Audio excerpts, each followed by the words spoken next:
안녕하세요. 오늘도 사연살롱을 찾아주셔서 감사합니다. 저는 결혼 1년 지내고 2년을 못 채우고 이혼하게 된 30대 여성입니다. 전 남편 사이에 아이는 없고요. 제가 30대 후반에 결혼을 해서 빠른 결혼은 아니었어요. 제가 결혼 자체에 생각이 별로 없었거든요. 그런데 사람이 큰일을 겪으면 심경에 변화가 생긴다고 어느 날 갑자기 찾아온 불행에 저는 물론이고 저희 가족이 모두 와르르 무너지고 말았는데, 그때 제 옆에서 그런 저와 제 가족을 챙겨준 사람이 바로 제 전남편이었어요. 저랑 전남편은 대학 시절 때 선후배로 꽤 오래 알고 지낸 사이였는데 나중엔 오빠 동생 하면서 가깝게 지낸 사람이었죠. 그리고 어쩌다 보니 저희 부모님과도 안면을 트고 저희 집에도 두어 번 온 적이 있었는데요. 그때까지만 해도 저와 전 남편이 부부의 연까지 맺게 될 줄은 몰랐어요. 그건 저희 부모님도 마찬가지였고요. 그런데 그렇게 큰일을 겪고 나니 저와 가족들 모두 심한 충격에 빠져 일상생활이 불가능해졌는데, 그때 가족도 아닌 전 남편의 도움을 많이 받게 되었죠. 내가 출장 다녀오는 길에 유명한 국밥집에서 국밥을 사왔거든. 이거 가지고 들어가서 부모님이랑 먹어라. 오빠, 마음은 고마운데 그럴 필요 없어. 나도 그렇고 우리가 지금 밥 먹고 싶은 마음이 없어서. 야, 너도 너지만 부모님 그러다 쓰러지셔. 너라도 나서서 부모님을 챙겨야지.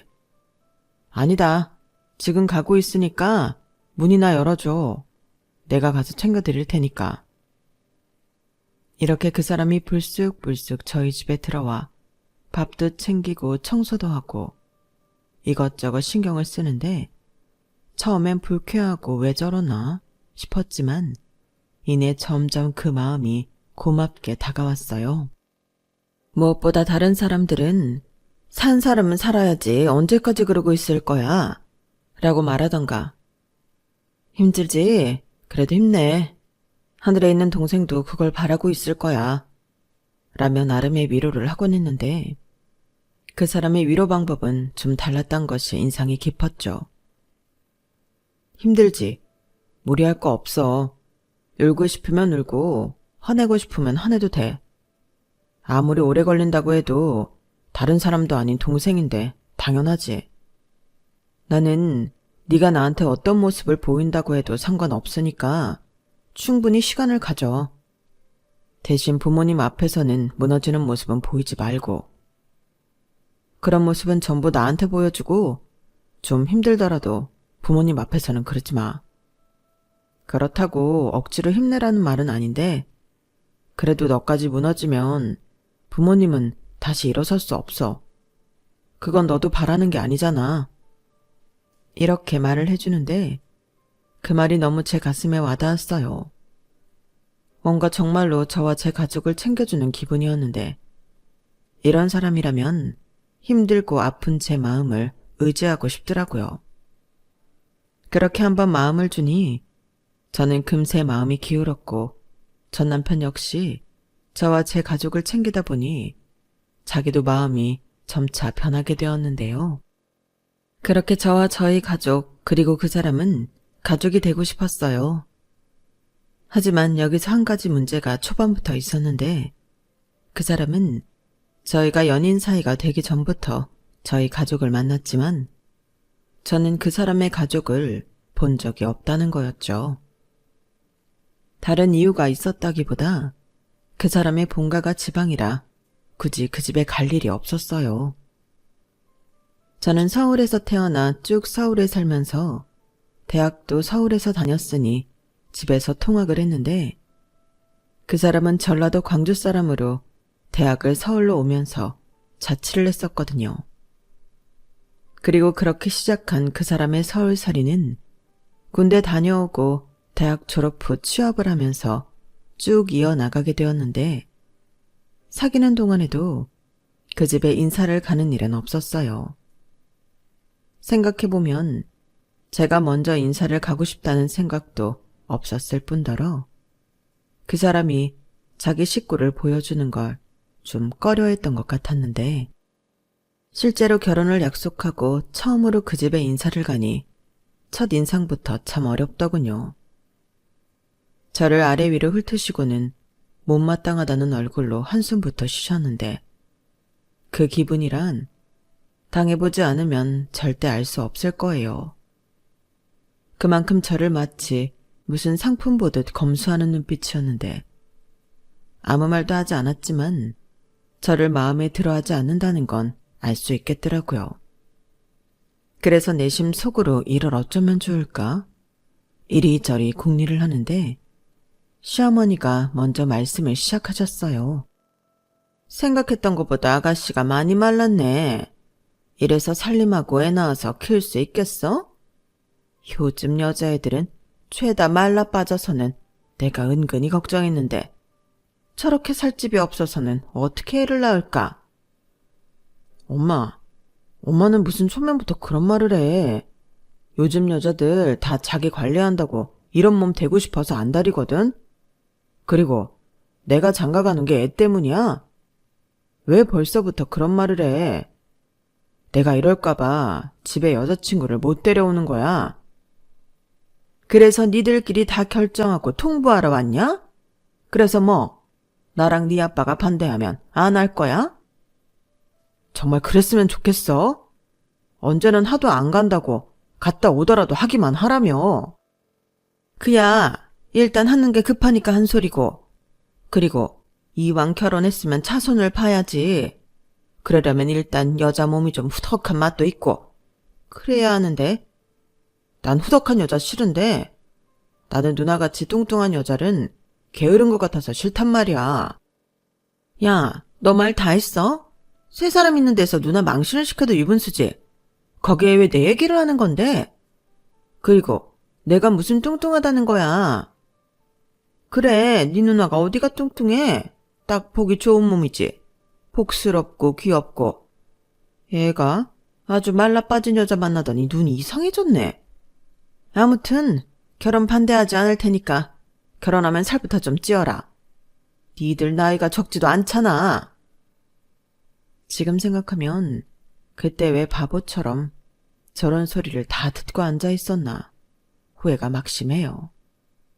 하지만 초면부터 제 성깔 다 보여줄 정도로 제가 막 나가는 사람도 아니었고 중간에서 전 남편이 알아서 나서주니 저까지 나서는 것도 이상해. 그날은 그냥 표정 관리만 열심히 하고 올라왔는데 문제는 그 이후에도 왕왕 있었어요. 당신 딴에는 제 동생이 암으로 세상을 떠난 게 많이 걱정이 되는 모양이더라고요. 저긴 안 돼. 내가 궁금한 게 있어서 우리 아들한테 전화번호를 물어봤어. 기분 나쁜 거 아니지? 어차피 한가족 될 사이인데 서로 번호는 알고 있는 게 당연하잖아? 네, 당연하죠. 근데 뭐가 궁금하세요? 그게 사실 내가 전부터 물어보고 싶었는데 우리 아들이 하도 토끼 눈을 뜨고 있어서 못 물어봤거든. 내 말 기분 나쁘게 들지 말고 한가족 되는 거니까 서로 궁금한 건 묻고 그러자고. 내가 들어보니 동생이 위암으로 세상을 떠났다고? 아, 네. 혹시 가족력에 암이 있나? 우리는 외가 쪽도 친가 쪽도 없거든. 가족력은 글쎄요. 일단 제가 알기로는 없는데. 그래? 확실한 거야? 아니, 나는 이제 결혼하면 한 식구인데 손자 손녀가 그런 가족력을 갖고 있으면 신경이 쓰이니까. 정 그러시면 제가 저희 부모님에게 한번 여쭤볼게요. 제가 알기로는 저희 친가도 외가도 암에 걸렸던 건 제 동생이 유일했어요. 그래? 그럼 다행이고. 그래도 조심해. 동생이 그런 병에 걸렸는데 같은 배에서 태어난 너도 안심할 수 없잖아. 건강검진 계속 받고 있지? 네, 받고 있어요. 걱정하지 않도록 건강관리 잘하겠습니다. 그래, 이게 다 모두 좋자고 하는 소리지. 내 친구네 남편이 암에 걸렸는데 식구들은 식구들대로 고생하고 돈은 돈대로 까먹고 진짜 너무 안 됐더라. 보험금이 나오긴 하겠지만. 아, 동생도 보험금 나왔니? 얼마 나왔어? 이런 건 물어보는 게 실례인가? 그래도 뭐 이제 한 가족인데 감출 것도 없지. 잘 모르겠어요.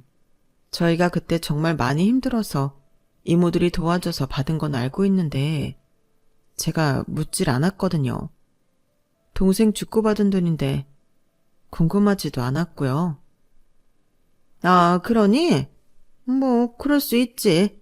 다른 사람도 아니고 동생이고 딸이었는데. 그래, 알았다. 나중에 우리 아들이 내가 왜 전화했냐고 물으면 그냥 했다고 해. 괜히 미주알 고주알 얘기하면 골치 아프다. 내 말 무슨 뜻인지 알지? 이제 너랑 나랑 잘 지내야지. 이만 끊는다.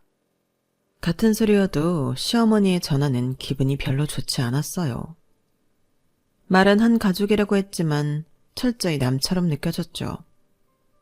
그래서 그때 살짝 제정신이 들어 결혼을 하지 말까도 고민했었는데 그날 저녁 그 사람이 자기 엄마한테 연락처 알려줬는데 전화가 왔냐고 물어보길래 저는 그냥 들었던 말 그대로 다 전달했어요. 뭐? 우리 엄마가 정말 그런 말을 했어? 아, 진짜 내가 못 산다. 미안해. 속상했지. 앞으로는 우리 엄마가 전화해도 받지 마. 어떻게 그래. 그건 그럴 수 없지. 그리고 사실은 이 말도 하지 말라고 했는데 내가 그냥 하는 거야. 나 혼자 삭히기 싫어서. 솔직히 조금 전까지 결혼하지 말까도 생각했다? 자기야, 그러지 마. 그럼 나는 어쩌라고. 나는 자기 없으면 절대 못 살아. 내가 약속할게. 다시는 이런 일 없을 거야. 이런 일 있으면 내가 우리 엄마랑 연을 끊을게. 이제부터 나한테 1순위는 다른 사람도 아닌 자기야. 정말 말이나 못하면. 저는 그 사람의 말에 마음이 풀렸어요.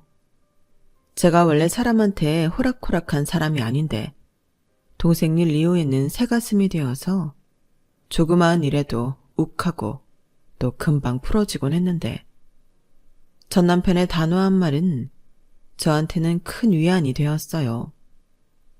또다시 이런 일이 생긴다면 자기 부모라도 연을 끊겠다는 말이 고맙더라고요.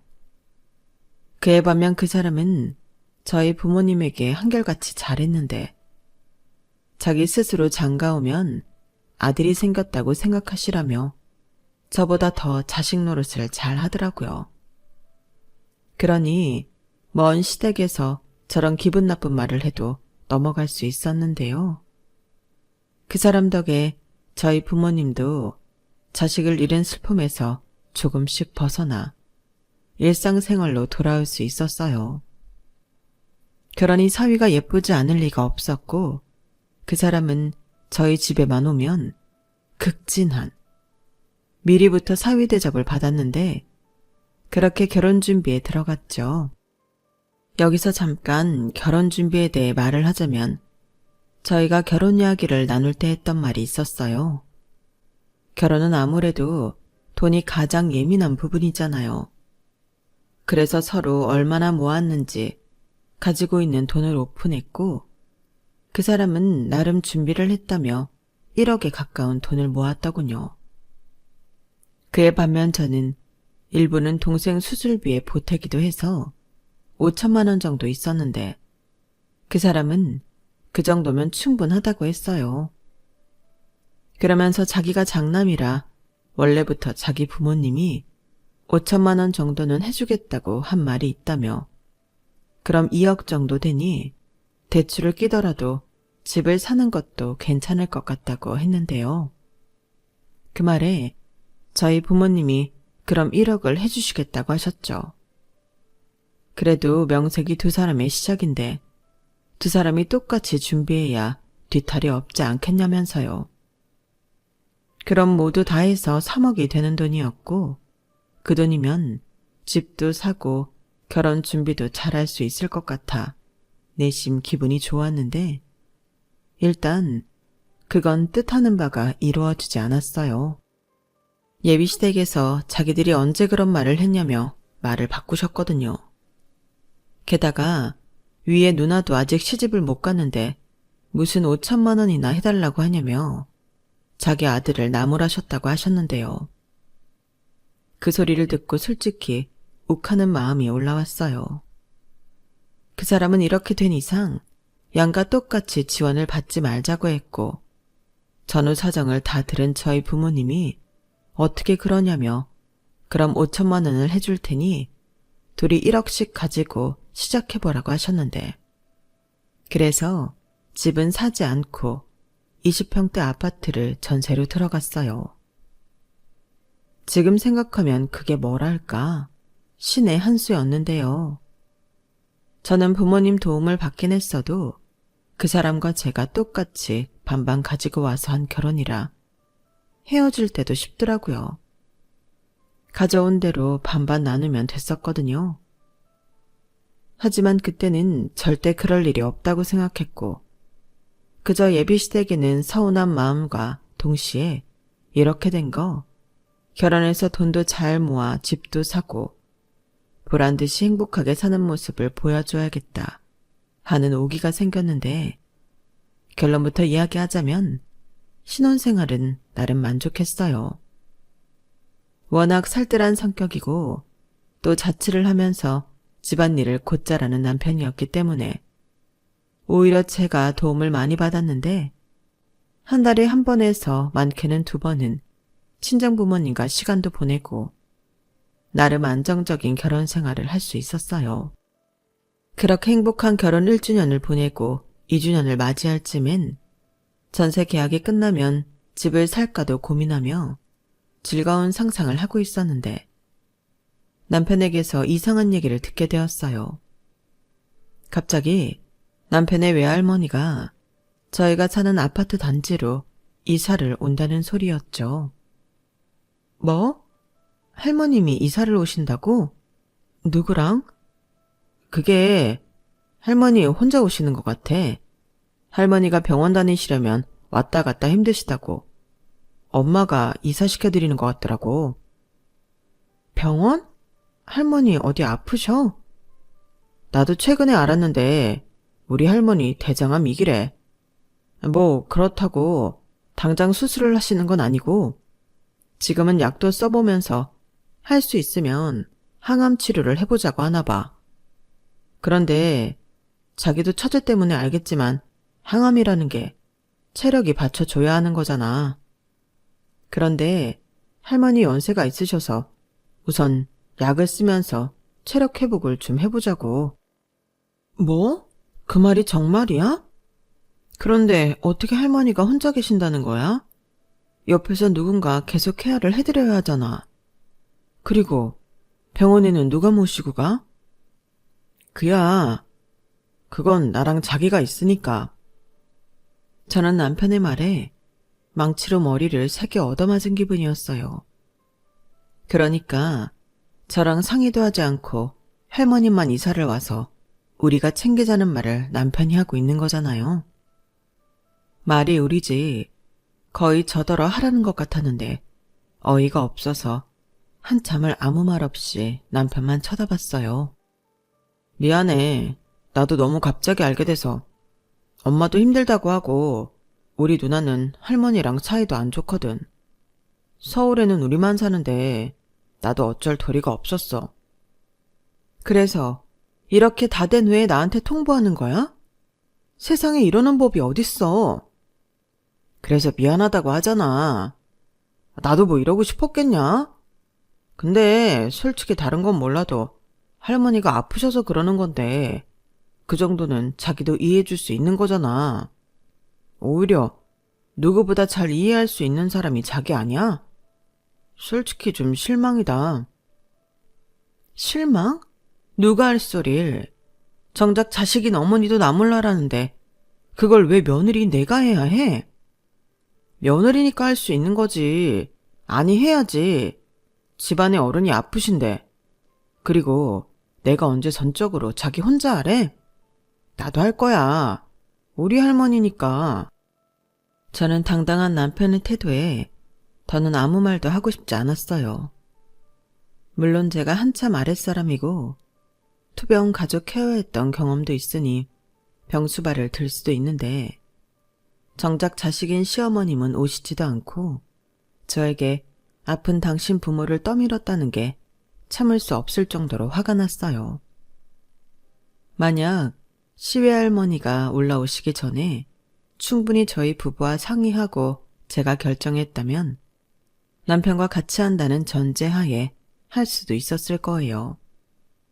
하지만 이런 식으로 떠넘겨봤듯 병수발을 들고 싶지 않았고 남편이 기세등등하게 자기가 한다고 했으니 저도 모른 척 할 생각이었는데요.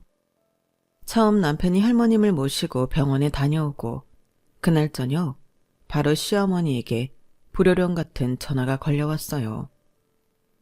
제가 가지 않고 당신 아들이 할머니를 모시고 병원에 다녀왔다는 사실에 엄청 화가 나셨더라고요. 나다. 너는 어떻게 된 애가 할머니 병원 가시는데 지 남편만 딸랑 보낼 수가 있니? 네가 생각이 있는 애야 없는 애야. 당연히 손주 며느리가 할머니 모시고 가서 살뜰히 챙겨드려야지. 어머니도 안 하시는 걸 왜 저한테 강요하세요? 저든 남편이든 누구든 하면 되는 거잖아요. 왜 굳이 꼭 저여야만 하는 건데요? 어머, 얘 말하는 것 좀 봐. 너는 집에서 어른한테 그렇게 하라고 배웠냐? 아주 몰상식하게. 당연히 네가 여자고 며느리인데 네가 해야지. 며느리가 집안 어른 수발 드는 건 지극히 당연한 거잖아. 늙은 우리 엄마가 살면 얼마나 산다고. 그니까요. 사시면 얼마나 사신다고 정작 자식인 어머니는 그걸 나남한테 떠넘기려 하시냐고요. 저 같으면 그게 더 쪽팔려서 이런 전화 못할 것 같은데요. 야, 너 지금 말 다 했어? 난 이 시어머니야. 그리고 네가 나보다 더 젊잖아. 내가 내 며느리 덕 좀 보겠다는데 뭐가 잘못됐어? 며느리 생겼는데 이럴 때 안 써먹으면 너는 뭐 시집 와서 뭘 하겠다는 거야? 어머니, 그 말 실수하신 거예요. 어머니 말씀을 직역하면 어머니는 어떡하든 저를 부려먹고 싶으신 거잖아요. 그것도 다른 것도 아닌 어머니의 아픈 어머니 병간호를. 어머니, 그러시다 천벌받으세요. 애당초 저랑 상의도 하지 않으셨는데 제가 왜 할머니 병수발을 들어야 해요? 저는 앞으로도 할머니 병수발 들 생각은 없어요. 뭐야? 네가 상전이야? 그냥 시키면 하는 거지 뭔 말이 많아. 그래서 내 아들을 시켰다 이거냐? 네. 어머니도 싫다는데 할머니 외손주가 해야죠. 저는 따지고 보면 생판 남이잖아요. 저보다야 그이가 하는 게 더 낫죠. 시어머니는 제가 한마디도 지지 않고 바득바득 대들자 저랑은 말이 통하지 않는다면서 신경질적으로 전화를 끊으셨어요. 그리고 남편에게 전화해 제 욕을 한 바가지 하신 모양이었는데 전에 같으면 제 편을 들어줬을 남편이 그날은 저에게 자기 엄마에게 사과하라고 하더군요. 뭐? 사과? 내가 왜? 왜긴 그래도 우리 엄마가 어른인데 자기가 그렇게 하는 게 도리에 안 맞잖아. 그냥 일이 있어서 그랬다 죄송하다 이런 식으로 좋게 둘러댈 수는 없었어? 뭐하러 일을 크게 만들어? 지금 나더러 거짓말을 했어야 했다는 거야? 내가 왜 그래야 해? 애시당초 나랑은 무관한 일이었잖아. 한마디 상의도 없이 판 다 깔아놓고 나는 자기 엄마가 시키는 대로 하라고? 좀 하면 안 돼. 솔직히 경험이 없는 나보다는 경험 있는 자기가 낫지. 경험? 내가 무슨 병수발 체험이라도 했다는 거야? 나한테 내 동생 일은 지금도 아픈 상처야. 지금도 동생 입원했던 병원 쪽은 가기가 무섭다고. 그런데 나더러 경험이 있으니 잘할 거라고? 지금 그게 말이니? 저는 그때 가장 심각하게 남편에게 실망하고 화가 났어요. 아무리 팔이 안으로 굽는다고 해도 저 상황에서는 사리 분별을 할 줄 알아야 하는데 저런 말을 아무렇지 않게 하는 모습에 이 인간도 자기 엄마랑 똑같은 생각을 갖고 있는 사람이구나. 결혼한 지 2년도 되지 않아 제 선택이 잘못됐을 수도 있다는 불안감에 휩싸였죠. 하지만 신혼 초반에는 누구나 싸우고 서로 맞춰가는 과정이라는 말을 들었기 때문에 남편이 자기가 실수했다는 걸 인지하고 저에게 예전처럼 사과해 주길 바랬는데 남편은 그러지 않았어요. 그리고 며칠 뒤 제가 사과도 하지 않고 시외 할머니 병수발도 들지 않을 것 같자 시어머니는 전략을 바꾸셨는데요. 예전에는 강압적인 공포 전략이었다면 이번에는 180도 바뀌어 저를 어르고 달래는 걸로 방법을 바꾸셨어요. 아우 나다. 내가 요즘 밥도 잘 못 먹고 잠도 잘 못 자. 나라고 우리 엄마 서울 보내놓고 마음 편히 살겠니? 사실 네 말이 틀린 말이 하나도 없지. 내 엄만데 자식인 내가 챙겨야 하는 게 맞아. 근데 나도 그러고 싶어도 그러지 못하는 사정이 있다. 네 시아버지가 겉으로는 허허하면서 사람 좋아 보이지만 그 양반이 옛날 사람이라 집에 마누라가 없으면 큰일 나는 줄 알거든. 게다가 내가 하도 고된 일을 많이 해서 속은 다 굶어 터졌다. 그러니 네가 좀 나를 도와주면 안 되겠니? 내가 많은 걸 바라는 게 아니야. 가까이 사니까 식사하셨는지 좀 들여다봐주고 병원 갈 일 있으면 모시고 다녀와주고 약도 좀 챙겨주고 딱 그 정도. 따지고 보면 아주 큰일은 아니잖아. 다행히 우리 엄마가 중환자가 아니니까 네가 그 정도만 해주면 내가 너무 고마울 것 같은데. 이렇듯 정과는 다른 방법으로 말씀하셨는데 시어머니가 저렇게까지 말씀하시니 저도 전처럼 절대 하기 싫다고 말할 수가 없었어요. 하지만 그 수에 말리고 싶진 않아서 어머니 마음 잘 알겠다고 남편과 둘이서 상의해서 최대한 해보겠다고 둥글려 대답을 했는데 시어머니는 제 대답이 썩 마음에 들지 않아도 한 발 물러나시는 모습을 보이셨어요. 그래서 저도 나름 고민의 시간을 가졌고 표면적으로 움직이는 건 남편을 시키되 반찬을 해서 들려보내거나 병원 예약 같은 건 제가 하자 싶었는데요. 그러다가 남편이 움직일 수 없는 상황은 제가 나설 마음이었어요. 일단 전반적인 건 외손자인 남편이 주로 하는 걸로 하고 남편과 합의를 볼 마음이었죠. 하지만 남편은 말은 콕 집어 그렇게 말하지 않았지만 자기도 하기 싫은 것 같았어요. 아니, 자기가 좀 하면 안 돼? 할머니도 여잔데 나도 불편하다고. 자기가 같은 여자고 손주 며느리인데 우리 할머니도 남자인 나보다는 여자인 자기가 더 편하지. 그러지 말고 자기가 힘들 때는 내가 도울 테니까 자기가 좀 해. 지금까지도 내가 했잖아. 내가 얼마나 힘들었는지 알아? 뭐라고? 지금 누가 누굴 돕겠다는 거야? 그러니까 자기 말은 자기는 남자라 힘드니까 나더러 하라고? 전에는 같이 하자며. 왜? 그거 조그마니까 힘들어서 나한테 미루고 싶어진 거야? 솔직히 힘들지. 내가 뭘 아냐? 우리 할머니도 불편한 지 계속 됐다고 그러시고 병원에서는 자꾸 나한테 뭐라고 하고 중간에서 아주 곤란하다고. 사람들도 다 이상하게 봐. 아무래도 모양새는. 그 입 닫아? 왜? 며느리가 하는 게 모양새가 좋다는 소리를 하고 싶은 거야? 진짜 너무한다. 자기 동생 암에 걸렸을 때는 그렇게 집에도 가지 않고 회사에 휴직계 내고 내내 동생 곁에 있었으면서 왜 우리 할머니는 남이라는 거야? 사람 그렇게 안 봤는데 정말 이기적이네. 그래, 나 이기적이야.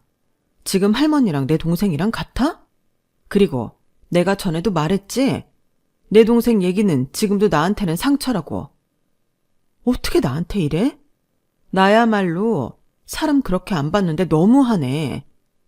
자기 부모 남한테 떠넘기는 당신 어머니나 모양새 따지면서 힘들다고 나한테 떠미는 당신이나 아주 무전자전이야. 저는 그날 도저히 참을 수 없어서 계속 나한테 병수발을 강요하면 이혼장 날아갈 줄 알라고 강하게 말했어요. 솔직히 아픈 할머님을 생각하면 못할 것도 아니긴 했는데 제가 마음에서 우러나와 하는 게 아닌 자기들이 힘들고 하기 싫어서 떠넘기는 걸 받고 싶은 마음이 없었어요.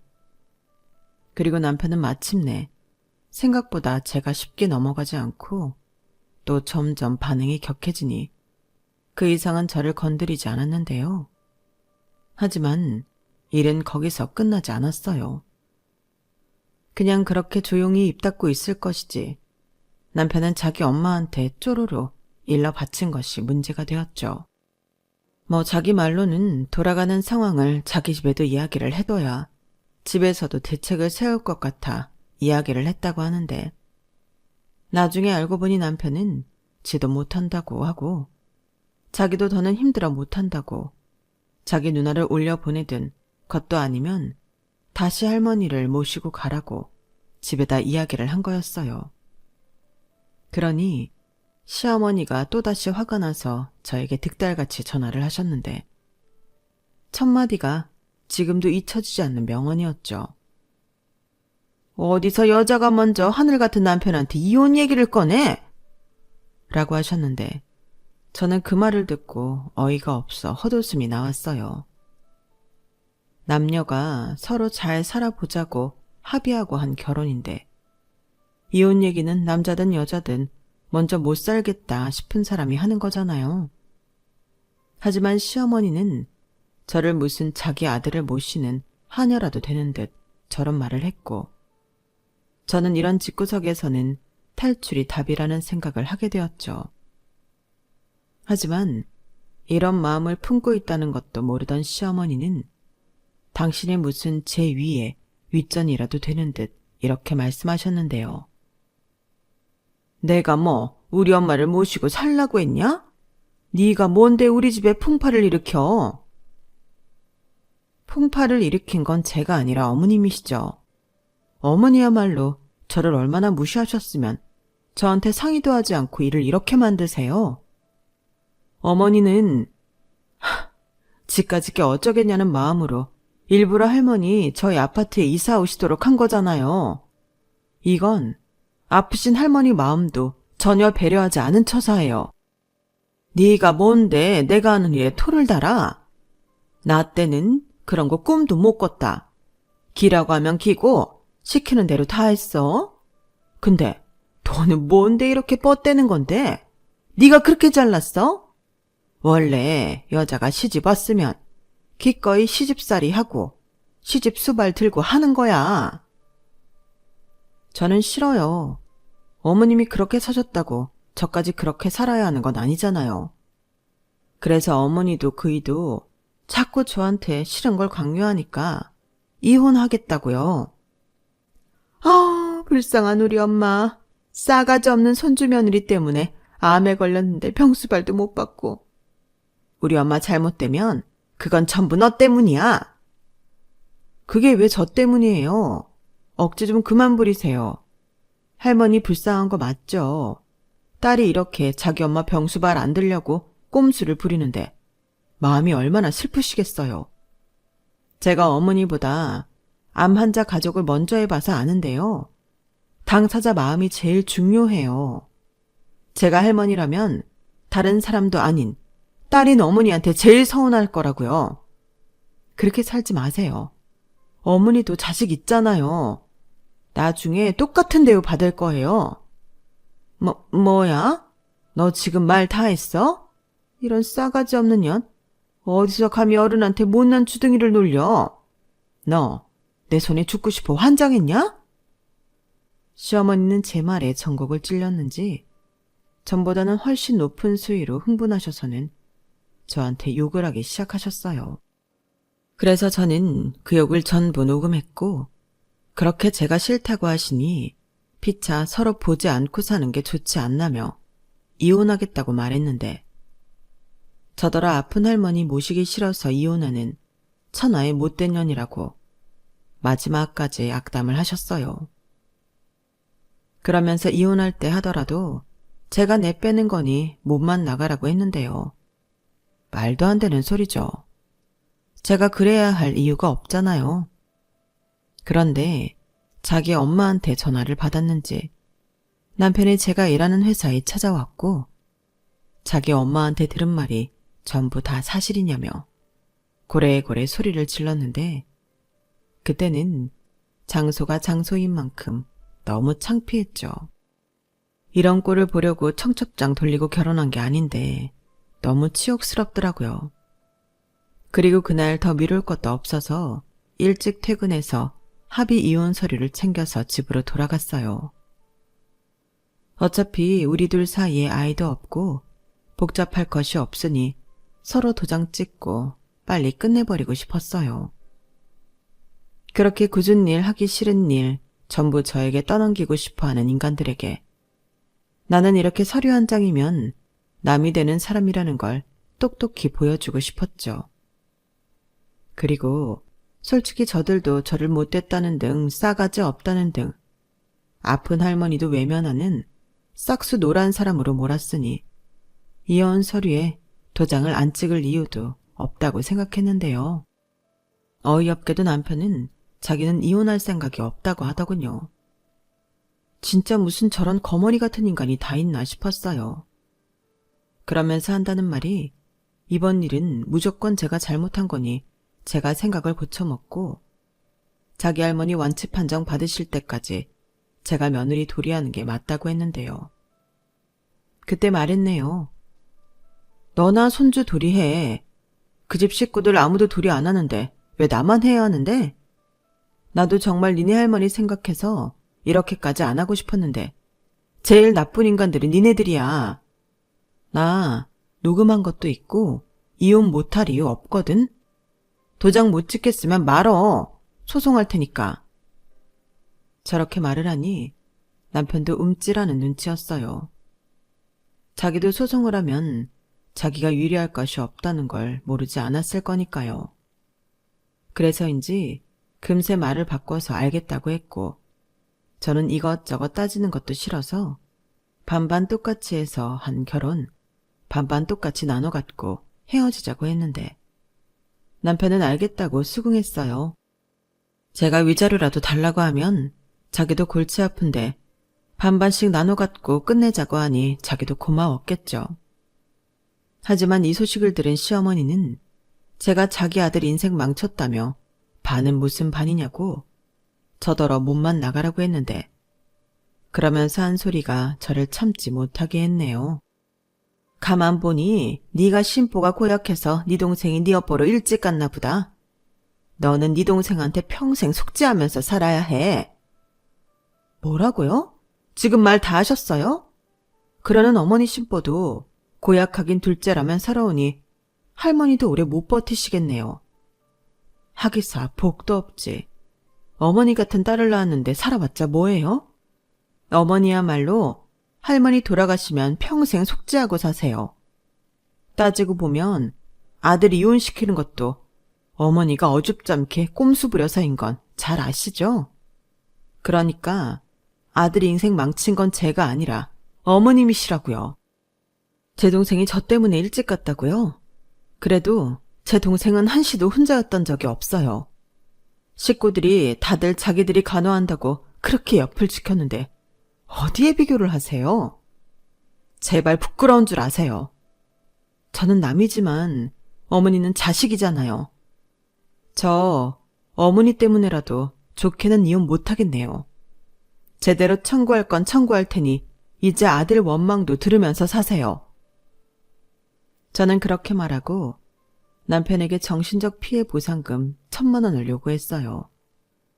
그러자 남편은 왜 갑자기 이러냐며 처음에 합의한 대로 하자고 했고, 나는 니네 엄마 때문에 이젠 마음이 바뀌었다고, 합의 안 해주면 소송하겠다고 했는데, 그래서 결국 깔끔하게 남편에게 1,000만 원 더 받고 헤어졌죠.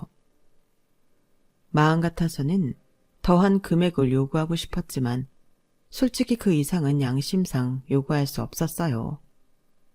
그리고 할머니에게 찾아가 아프신데 이렇게 되어 죄송하다고 최대한 예의를 갖추었는데요. 절대 할머니 때문에 이혼한 것이 아니라는 말을 꼭 하고 싶었어요. 실제로도 그렇고요. 만약 시어머니나 남편이 상황이 이렇게 되어 가족끼리 돌아가면서 최대한 할머니 병간호를 하자고 했다면 저도 이렇게까지는 하지 않았을 거거든요. 실제로 그것 때문에 마음이 늘 좋지 않았는데 왜 저만 늘 마음이 불편해야 하나. 그 사람들이 더 미워지고 싫어졌어요. 그리고 어쩐지 그게 시작이 되어 다른 것도 그런 방식으로 떠안게 될 것 같았는데 끝까지 정신 못 차린 시어머니와 남편 때문에 더는 결혼 생활을 이어갈 수는 없었죠. 그리고 시간이 지난 지금도 그 생각은 변함이 없는데요. 이혼에 있어서 저는 책임감을 느끼지 않아요. 순전히 그 몰상식한 사람들 때문에 한 이혼이었고 그렇게 그 사람들의 밑바닥을 빨리 보게 되어 다행이라는 생각뿐이죠. 그리고 나중에 돌고 돌아 듣게 된 이야기로는 할머니가 변변한 보험이 없으셔서 결국엔 그 집 재산을 거의 들어먹었다는 말을 듣게 되었는데요. 솔직히 그 말을 듣고 속이 다 시원했어요. 어차피 못된 년이라는 말을 들은 마당에 할머님이 그 집 재산 다 털어 드시고 마지막엔 꼭 쾌차하셨으면 좋겠다는 바람입니다. 병에 걸린 할머니는 아무런 죄가 없으시니까요. 그리고 끝으로 참 못된 시어머니가 당신도 똑같은 일을 당할 수 있다는 걸 꼭 아셨으면 좋겠습니다. 이상 제 사연은 여기까지예요. 별로 길지 못했던 결혼 생활이지만 그 마지막이 너무나도 강력해서 좋았던 기억마저도 다 무색해져 버려 유감스럽기만 한데요. 이제 남은 인생은 편안하게 지내고 싶네요. 제 이혼으로 저 못지않게 상처를 받게 된 저희 친정부모님 곁에서 평생 효도하며 누구랑 다르게 남한테 떠넘기지 않고 자식 노릇 똑바로 하고 살려고요. 그게 어쩌면 하늘로 먼저 간 제 동생이 바라는 일이 아닐까 생각합니다. 너무 빨리 헤어진 내 동생, 어느 한순간에도 사랑하지 않았던 적이 없었는데 나중에 꼭 다시 언니 동생으로 만날 수 있기를 소망하며 제 사연은 여기서 마치도록 할게요. 그럼 지금까지 제 사연 함께 해주셔서 대단히 감사드리고요. 늘 기쁜 일만 가득하길 바라며 안녕히 계세요. 여러분, 사연 댓글에 응원과 현명한 조언 부탁드려요. 좋아요와 구독은 저에게 큰 힘이 됩니다. 오늘도 좋은 일 가득하세요.